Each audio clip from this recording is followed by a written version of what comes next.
오세훈, 안철수 야권 서울시장 후보 단일화 일정에 차질이 생겼습니다.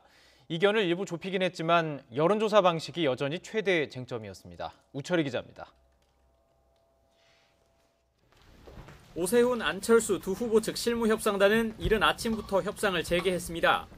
야권 서울시장 단일 후보를 뽑기 위한 여론조사 실시 당일이지만 전날 밤 늦게까지도 결론을 내지 못했기 때문입니다. 쟁점은 역시 여론조사. 적합도와 경쟁력을 섞어 질문하자는 국민의힘 주장에 맞서 국민의당이 박영선 대 안철수, 박영선 대 오세훈 가상 대결을 묻자는 대안을 제시했지만 오히려 갈등은 커졌습니다. 서로를 향해 전례 없는 방식이라고 비난하고 나선 겁니다. 지금까지 단일화 방식 중에 한 번도 정치 역사상 쓴 적 없는 걸 들고 나와서 관철하겠다고 그러고 있습니다. 사실 지금까지 쓰지 않던 방식을 국민의힘 쪽에서 가지고 나왔습니다. 어떻게든 예정대로 여론조사를 실시하기 위해 오전과 오후 잇따라 마라톤 협상을 이어간 끝에 일부 이견은 좁혔습니다. 후보의 경쟁력을 질문에 포함하는 것으로 접점을 찾은 겁니다.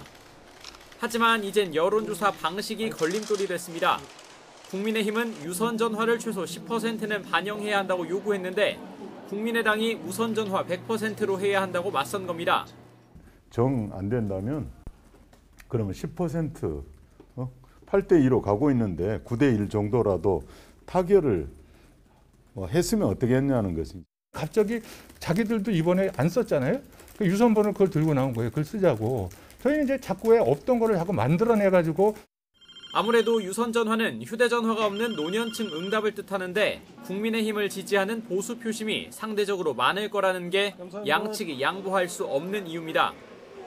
후보 등록 전 단일화를 위한 시간은 이제 고작 하루 남은 가운데 여론조사 일정 차질로 최악의 경우 후보 등록 이후로 단일화가 미뤄질 수 있다는 전망도 조심스레 제기되고 있습니다. YTN 우철입니다.